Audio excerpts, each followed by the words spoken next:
Bienvenue dans Vue de Russie avec Elena Voloshin. Bonsoir Elena. Bonsoir Stéphanie. Et ce dimanche, les Hongrois, donc on le sait maintenant, se rendront aux urnes pour les élections législatives dont l'enjeu est crucial pour bien sûr toute l'Europe. Oui, parce que ce scrutin déterminera si le trublion de l'Union européenne, Viktor Orban, restera ou non au pouvoir. Il a face à lui, on le disait, l'eurodéputé atlantiste Peter Magyar qui accuse ouvertement Orban de servir les intérêts de Moscou. De fait, depuis quelques mois, le Premier ministre sortant a définitivement calqué son discours sur la rhétorique du Kremlin. Il dit par exemple que ce n'est pas Vladimir Poutine, mais le prédécesseur de Donald Trump, Joe Biden, et le président ukrainien Volodymyr Zelensky qui auraient déclenché la guerre en Ukraine, que l'Union européenne serait responsable de la poursuite de ce conflit. Bref, un transfert de responsabilité, une inversion des rôles même. Il continue, Viktor Orban, de bloquer une aide de 90 milliards d'euros que l'Union européenne voudrait adopter pour l'Ukraine. Aide cruciale, mais Viktor Orban met son veto. Et puis aussi, il y a aussi toutes les nouvelles sanctions que les Européens voudraient adopter contre la Russie. Mais là aussi, Orban bloque. Il en a même fait de ça son cheval de bataille de sa campagne. Il l'a mené sous le slogan « La guerre ou la paix ». C'est une position qui plaît à la Russie. Vous allez le voir notamment dans cet extrait d'un reportage de l'envoyé spécial de la chaîne de télévision russe Rossiya 1 à Budapest. Il a été diffusé avant-hier. Le Premier ministre Viktor Orban estime que dimanche prochain, son pays fera le choix entre la guerre et la paix. Il ne cesse de rappeler qui est responsable de la guerre sur le vieux continent. Bruxelles fait tout pour que l'irréductible Premier ministre perde ses élections. Pour Viktor Orban, elles sont les plus difficiles de toute sa carrière politique. Les bureaucrates européens le détestent pour ses initiatives de paix sur l'Ukraine. Mais le Premier ministre hongrois ne lâche rien. Si Donald Trump était au pouvoir en 2022, cette guerre n'aurait pas eu lieu. Et si Bruxelles ne faisait pas obstacle au processus de paix, il y aurait déjà la paix. Et c'est aussi ce que dit Donald Trump. Oui, et vous l'avez vu sur cette image, avant-hier, Vladimir Poutine avait deux alliés et non pas un seul à Budapest, puisque le vice-président américain J.D. Vance est venu soutenir Viktor Orban. L'axe d'un Occident de moins en moins collectif se dessine. Regardez cet autre extrait de ce même reportage diffusé avant-hier sur Rossiya 1. La journée a été placée sous le signe de l'amitié américano-hongroise. Une file d'attente gigantesque s'est formée au stade où se tenait l'événement. Certains portaient des casquettes « Make America Great Again ». D'autres aimeraient que l'Europe retrouve sa grandeur. À l'intérieur, toutes les places sont prises. Il y a plus de spectateurs que de chaises. La foule se presse dans les gradins. Orban le répète, les Hongrois doivent choisir entre la guerre et la paix. Quand J.D. Vance apparaît sur la scène, il décroche son téléphone pour appeler Trump. Il branche le président des États-Unis sur haut-parleur. J'aime la Hongrie et j'aime Viktor Orban. C'est un homme incroyable. Nouvel axe États-Unis, Hongrie et Russie qui accusent d'une seule voix l'Union européenne et l'Ukraine d'ingérence pour faire perdre Viktor Orban.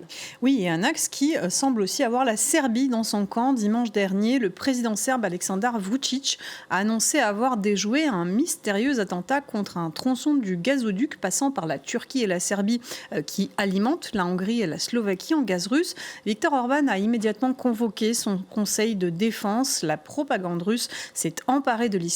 Regardez cet extrait de reportage. Il a été diffusé dimanche soir dans l'émission d'actualité la plus regardée de la télévision russe. Ça s'appelle Les Nouvelles de la semaine et c'est sur Rossiya 1. Le mode opératoire des bandéristes ukrainiens. Ce matin, les forces de l'ordre serbes ont découvert des explosifs et des détonateurs à côté d'un gazoduc acheminant du gaz russe en Hongrie. Tout était prêt pour un acte de sabotage. 2 sacs à dos avec des explosifs et des détonateurs. C'est ce qu'on a trouvé ici à 15 km de la frontière hongroise. Nous avons découvert une importante quantité d'explosifs, du matériel et des appareils pour les faire détonner. Manifestement, les enjeux géopolitiques nous concernent aussi. Les ambitions de l'Ukraine sont une menace mortelle pour la Hongrie. Plateau de télévision russe, cette prétendue piste ukrainienne a largement été reprise. Regardez un extrait d'une émission de grande écoute sur la première chaîne russe. Cette fois, Первый канал, c'était ce lundi, au lendemain donc du prétendu attentat déjoué. Sur fond de menaces contre les infrastructures vitales, la Hongrie, la Russie, la Turquie et la Serbie ont convenu de renforcer la protection du gazoduc Turkish Stream contre de possibles attaques de la part de l'Ukraine, a déclaré le ministre des Affaires étrangères hongrois, Péter Szijjártó. Szijjártó a nommé les coupables. Selon le ministre, l'Ukraine serait responsable de cette tentative d'attentat contre le gazoduc. Bien sûr, personne ne doute que ce sont les Ukrainiens qui sont responsables de ces sabotages. L'Ukraine n'est pas autre chose qu'une société militaire privée pour l'Union européenne.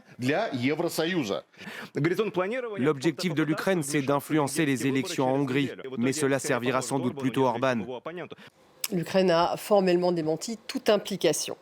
Oui, le porte-parole du ministère ukrainien des Affaires étrangères, Georgi Tsikhy, a accusé la Russie d'avoir monté une opération sous fausse bannière pour accuser l'Ukraine. Cette même position, c'est celle qui a été exprimée par le principal adversaire de Viktor Orban.